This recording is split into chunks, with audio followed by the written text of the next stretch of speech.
In this video, I'm making my own colloidal indium nanoparticle supplement at home.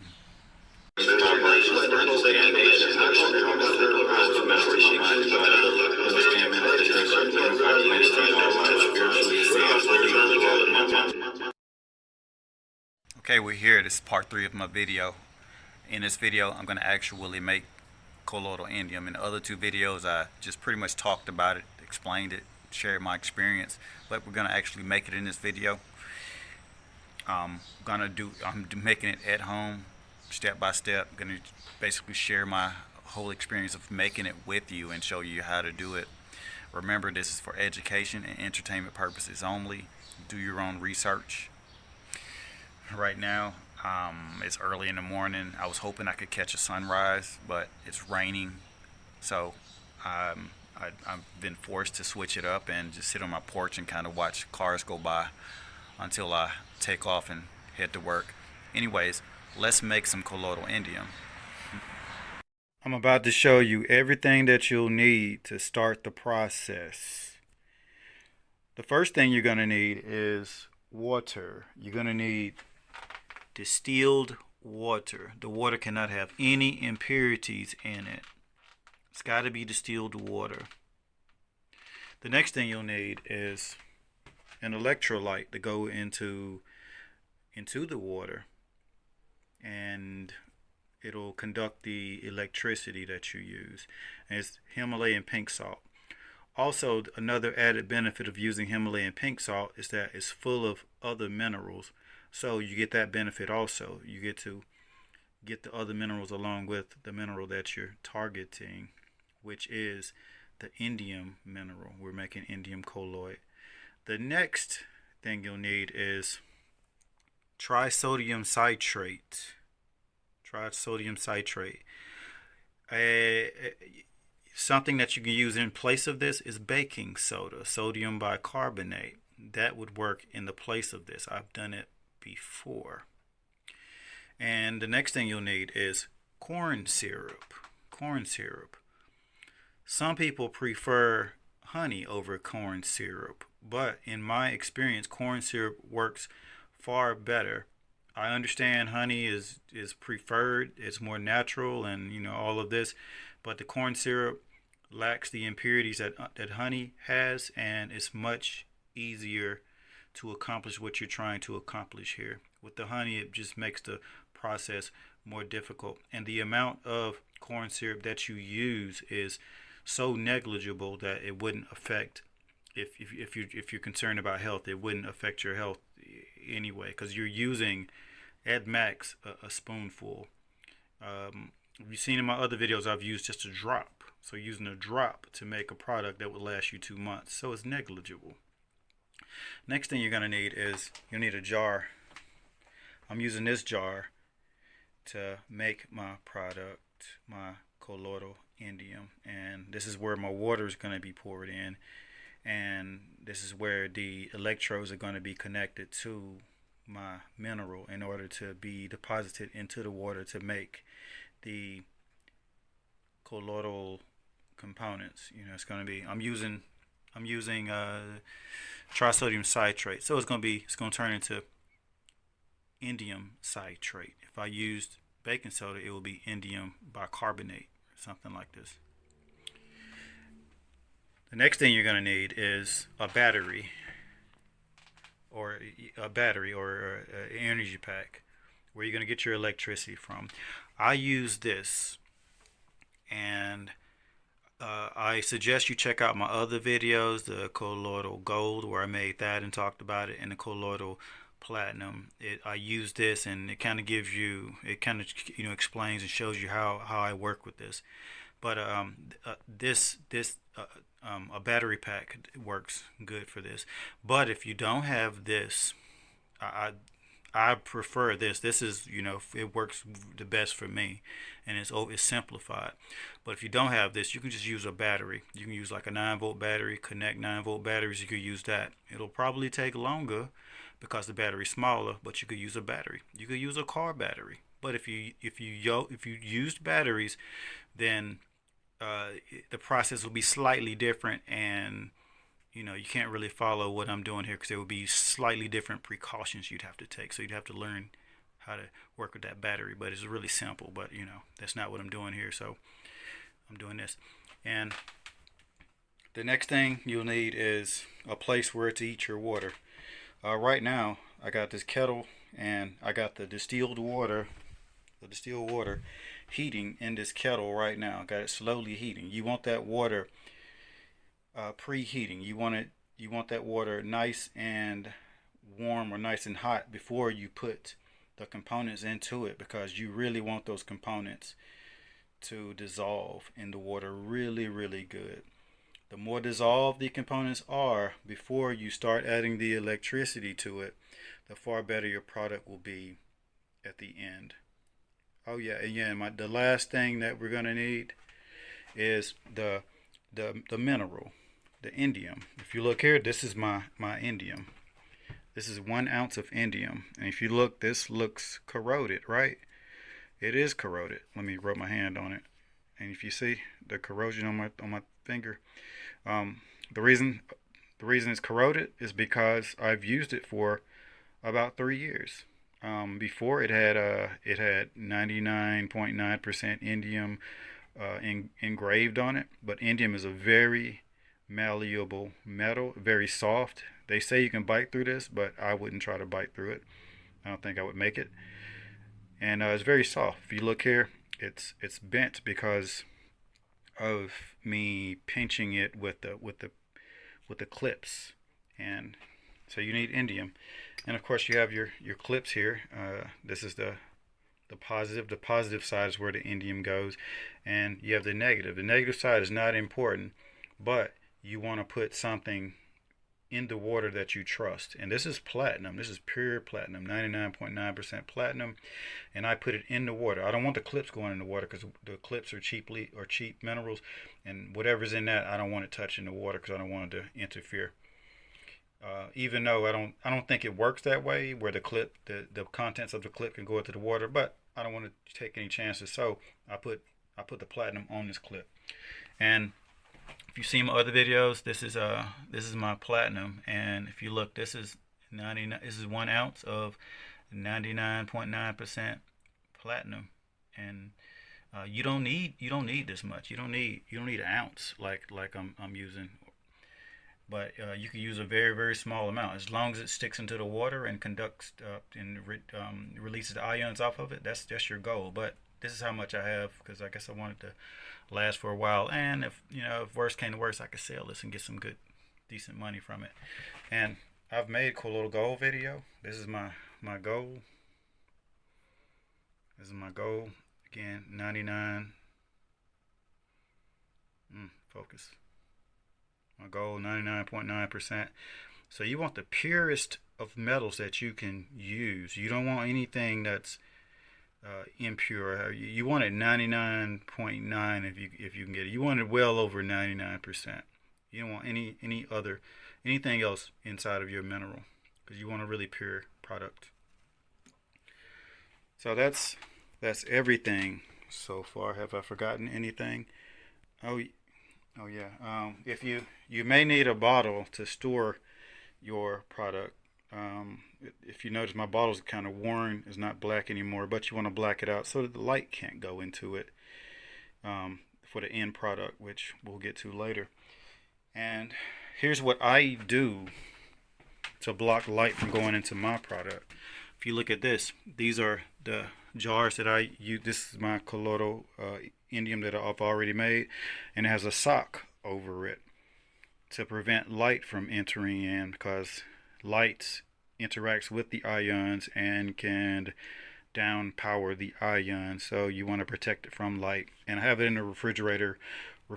Cold helps maintain it better also, so you want to block it off with, I'm using a sock over a mason jar. Also, with my indium, I talked about the corrosion on it. You want to wipe the corrosion off before you start. If you look here, I have a toothbrush, so I'm going to get a toothbrush and I'm going to clean off the corrosion really well.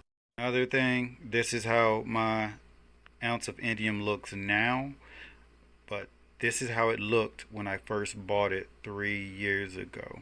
So you can kind of see how it changes or interacts with the elements over time. So the first steps, I have the water heating, and the water is in the kettle and it's going to go into this jar. And what you want to heat a very small amount of water and mix the contents in a very small amount of water and add more water later. So what I have in there, I have about maybe 1 cup of water, and it'll fit at, you'll see it'll fit at the bottom of the jar. So you want to add a small amount of water in here, and you want to bring it to like a slight boil. And the first thing you want to add, or you can add, you want to add, is the corn syrup. The corn syrup is going to be most difficult to dissolve, so you want to make sure the water is nice and hot first. What's going to be a little different from this video than my gold or platinum video is that I'm going to be more generous with the corn syrup, because I made a better, stronger, more concentrated product by adding more corn syrup. So instead of just a drop, play with the dose over time to your liking. The last time, so gonna add my corn syrup, and it's probably going to be equivalent of about 10 drops instead of 3 drops like the last time. So I'm gonna let that just kind of drizzle in there, drain in there, and that's enough. Now I'm about to add my Himalayan pink salt, and you just need a very small amount. This is just to conduct the electricity through the solution when the electricity goes through it. So I'm gonna add just a little bit of, so that's that. This is my trisodium citrate, or you could use baking soda if you don't have trisodium citrate. But I'm just gonna take a pinch out of this, and I'm gonna add this pinch into the kettle, because I want all of this to dissolve. And then after you've added everything in, actually I'm going to go a little bit more trisodium citrate. Another pinch, I'm going 2 pinches. So after you've added everything in, you want to make sure that this stuff is well dissolved. Everything is well dissolved. So you want this super dissolved, super dissolved. You don't want to see anything building up in the bottom inside. You want a clear liquid at the end. Dissolve everything in the water really good. The Himalayan pink salt, the trisodium citrate, everything is very, very well dissolved. In my other videos, you've seen me shake up a jar with the hot water in it. That works too, but what I'm going to do here is slightly different, because it worked well for me the last time I made my last batch. Yeah, one of the biggest differences here is that I'm using more corn syrup. That worked a lot better last time. And I think my reason for my rationale for using the corn syrup is because when I first experimented with colloidal gold, I bought my own from a person that, a company, I guess. I bought it off Amazon, and it was really sweet. I remember I was like, why is this so sweet? So I guess they use a lot of sugar in it, and it was pretty potent. I liked it, and that's what got me started. You just want to let this boil for probably a good 10 minutes so you can make sure everything's dissolved. So what I'm going to do, I'm going to put the top on this, going to let it boil. I'm going to shake it a little bit, let it, stir it up a little bit. More stirring the better. The more stirring the better. You want this stuff very dissolved.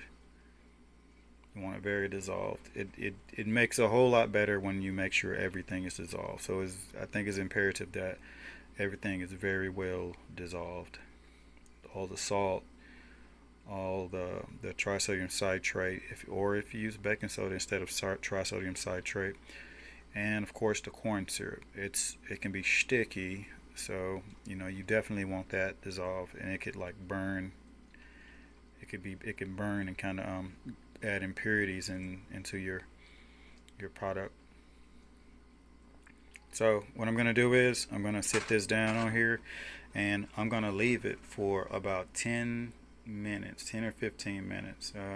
The longer the better. You just don't want your water to evaporate too much. So I'm going to leave this for about 10 or 15 minutes, and we'll go to the next step. At the next step, my solution is ready. It has boiled for about 15 minutes, and I think everything's pretty well dissolved. The tea kettle is whistling a little bit, and I think everything's pretty dissolved. So now I'm going to pour my solution into the jar. So I'm gonna fill my jar up with this solution.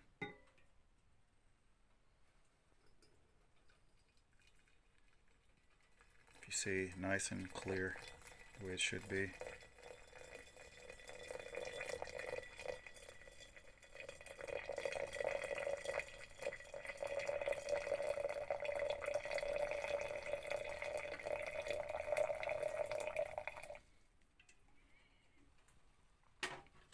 So my jar is filled up with the solution. The solution has a slight yellowish color. You probably can't see it the way I can see it. The color is slightly different on the camera, but it's a slight glowing yellowish color. Let me try to turn it this way. I don't know if that helps much, but for me it's like an amberish yellowish color. But it's in here, and the next thing I'm going to do, I'm going to put my electrodes into the water. Now if you go here, this is my power supply, and these are the electrodes. I have the electrodes. I have clothespins hanging to clip the electrodes so they can hang down, because I'm going to put them inside of the jar, and I got clothespins so that they can hover. And if you look here on the red one's the positive, and that's what's going to put the ions into the water. So you want to put whatever you're trying to put into the water on the red side, and on the red side it's the indium, and on the black side, which doesn't matter that much, I have platinum just to complete the circuit. So the platinum doesn't play a role, it just completes the circuit. But now I'm about to put this into my jar. So now everything is in the jar. So I'll give a close up on it.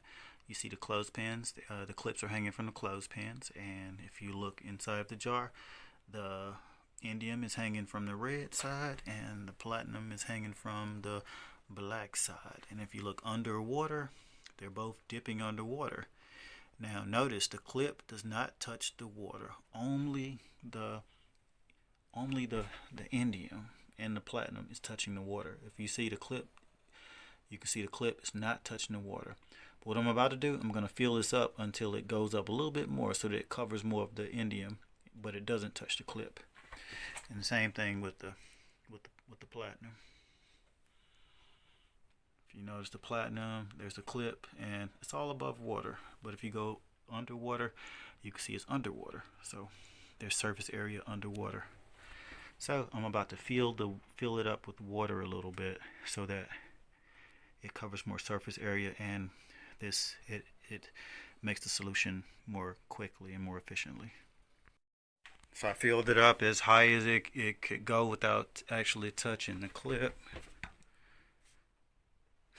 My glass has imprints on it. So there's the water level, and the clips aren't touching the water. So it's perfectly done. The water that I used, again, I used distilled water. So I filled it up with more distilled water. So here, this distilled water has nothing in it. I added it to my already made solution that you just saw me make on the stove. So the next step is to add the electricity into the solution. So we're ready to add the electricity. Here's my voltage, my electricity generator, and here's the plug. If you notice, I left it unplugged so that I didn't accidentally push the button or anything until everything's all set up. Now I'm going to plug it up. And it's still off, and now I'm about to push the button. If you notice, these are not touching. They're not touching. They're only touching the water, and the electricity is going through the water. You don't want to touch this. while the electricity is plugged in. You could, I mean, well, just don't touch it. Don't even try to play with it or test anything. Anyway, you want to keep these apart from one another, like the way I have it set up here. And the next thing you want to do is just add the electricity and just let it do what it does and let it make itself. So I'm about to go here and I'm about to push the power button.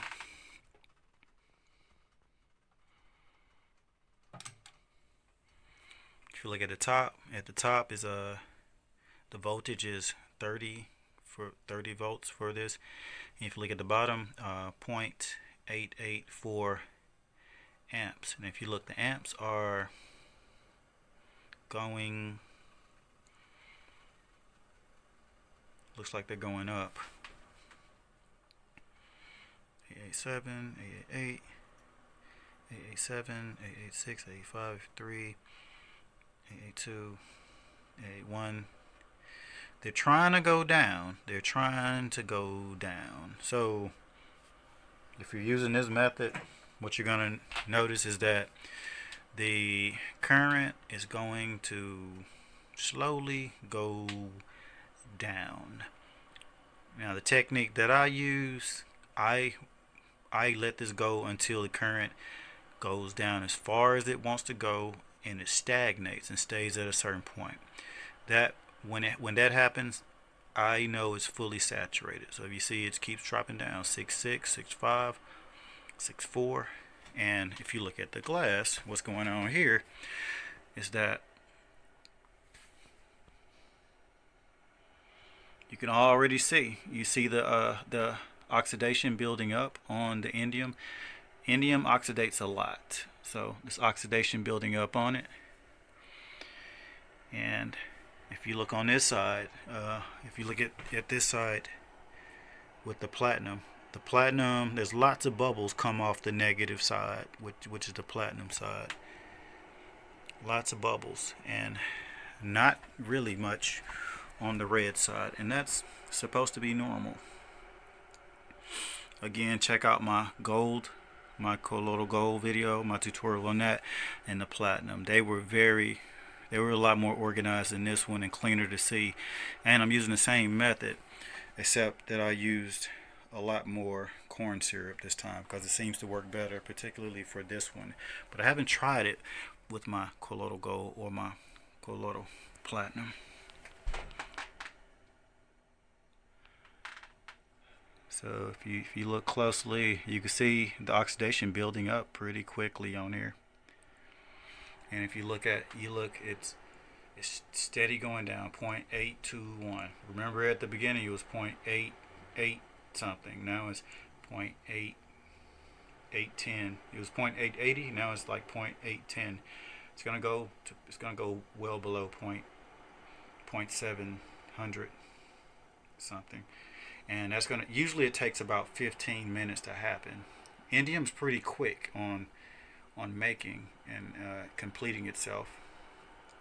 And but I'm gonna let this go for a good 20 minutes, because usually 20 minutes everything gets done. And if you can see at the bottom, the condensation is building up on the indium metal, and some of it is falling to the bottom.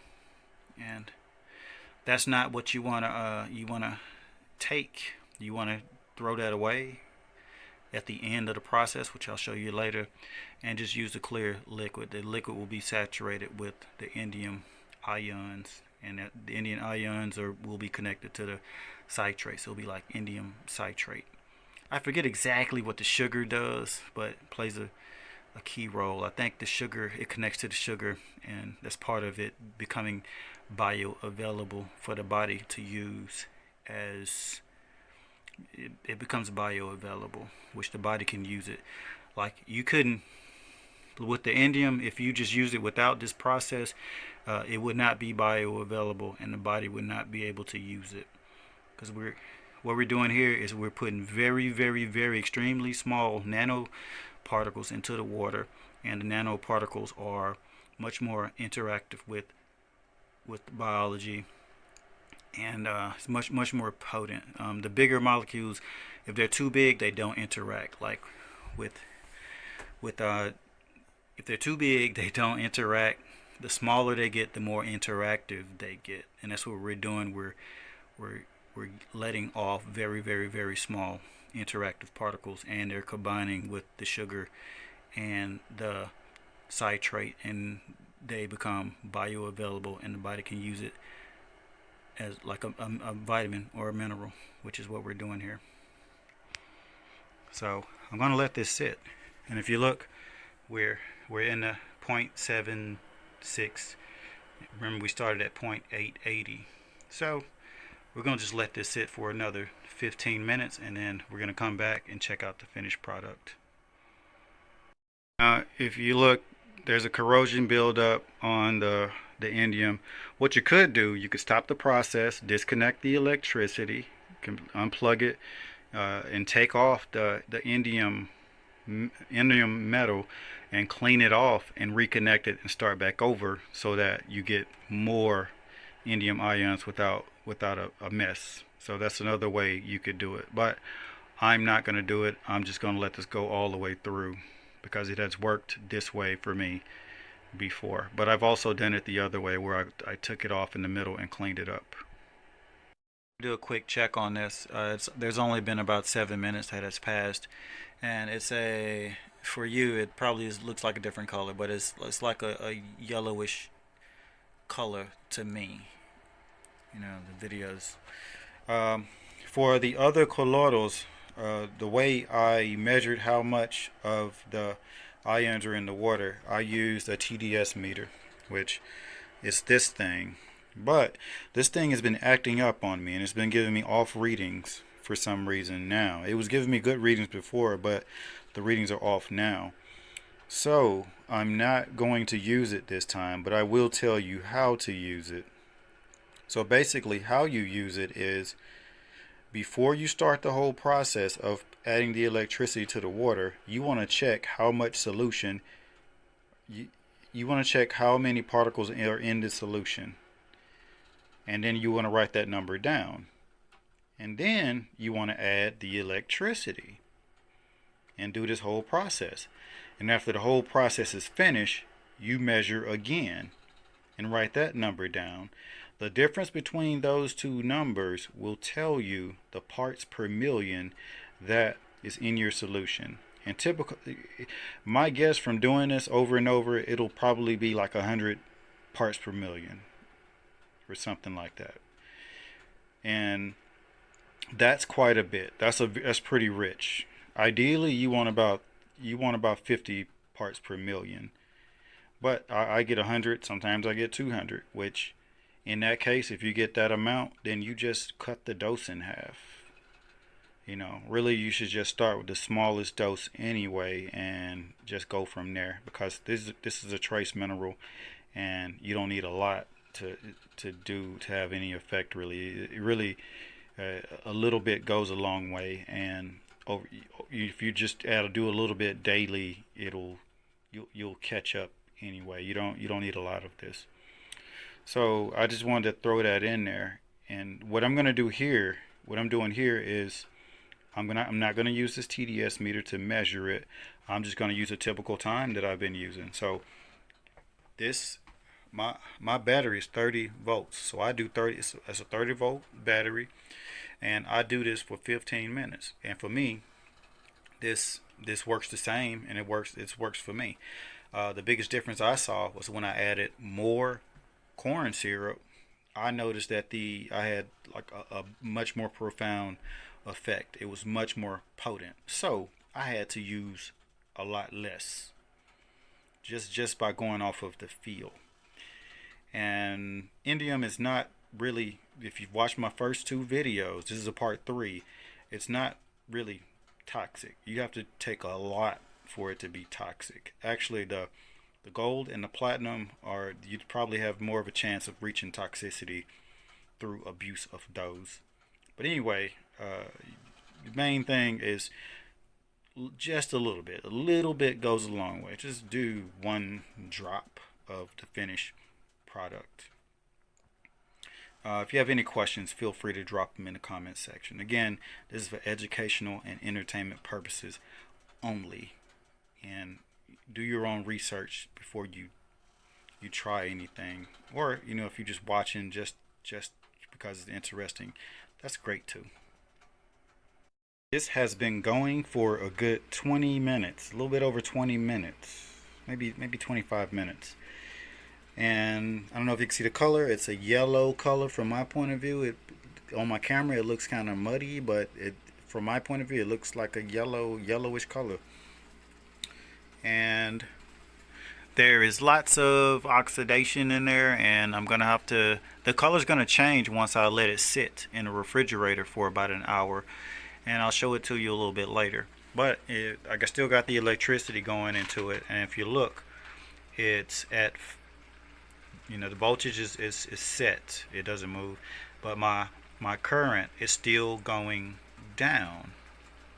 So that means, well, at least what I think it means from doing this process over and over for the past couple of years, is that it's still putting more ions into the water, and it's not saturated yet. But if you remember, we were at 0.880 at the beginning. Now it's 0.593, and it's still going down. So I could probably let this continue to add higher concentration into this, but I think it's good now. Actually, I'm gonna let it continue to build and build the concentration to more concentrated levels, and I'll see you in a moment. This is my final end point. I decided to end it here. It's been over 30 minutes, and as you can see, the voltage is at like 5.536. We started at 0.880, so the current went down 0.300, something like this. Usually when I make these, the current goes down like 0.200. So by it going down 0.300, it tells me that this is more saturated. That's why I believe the added corn syrup is increasing the concentration of the amount of indium in my product. But there's only one way to know for sure, and we're going to find that out later. I'm going to do the test. I'm going to start with just a drop under my tongue, let it soak in, and wait for the effects, and I'll let you know how I feel. I just cut the power, and here are the electrodes. If you look, that's what the oxidation looks like. That's what the buildup looks like. And a lot of that is in the jar. It's gonna settle at the bottom, and once it settles at the bottom, then I use a solution that's left over. Whatever's at the bottom, I don't consume. You could also just pour your solution off of the leftover oxidation that accumulates at the bottom. But yeah, that's how it looks. So it's all finished up. That's what it looks like up close. You can see some oxidation floating. It's gonna all drop to the bottom over time when I put it in the refrigerator. This is the one that I've already made and the one that I've been taking daily. And this is a side-by-side comparison. You'll see what it looks like, the one that I've been taking. And if you look, you can see what it looks like. Take the top off and look inside. Yeah, that's what it looks like. It's the one I've been taking, and this is the one. This needs to sit in the refrigerator for an hour or so so that it can clear out. And what I'm going to do, just like this one, there's a sock on this. I have the sock to protect it from the light. And also, yeah, pretty much to protect it from the light, and also keep the temperature constant. What I'm going to do, I'm going to put a sock on this one also in a moment. So that's what this is waiting for. I'm going to put a sock on this one. So I'll let this stay in the refrigerator overnight. So we're going to see how it looks now.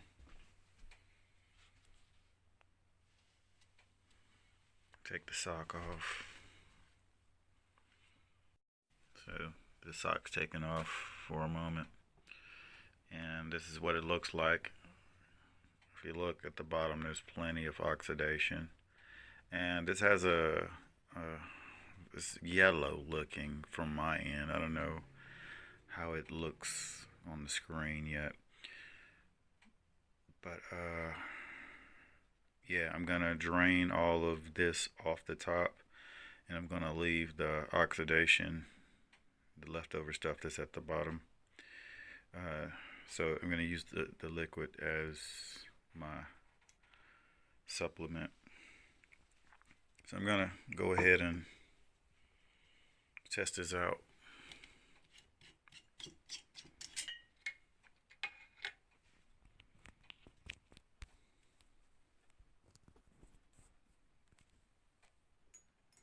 So I'm gonna use a dropper and just get one drop. And that's it. That's one dose for me. One dose. One dropper full every day or every other day should be pretty good. With meals or before meals with the tea or something is So if you notice, great. I just took a couple of drops, so I didn't take the whole thing because I'm testing this out and I'm gonna see how potent it is. So I'm gonna see how I feel over the next like 20 minutes. Then I'm gonna eat breakfast and get my day started, and go try to catch the sunrise because it's very early in the morning, and get my day started.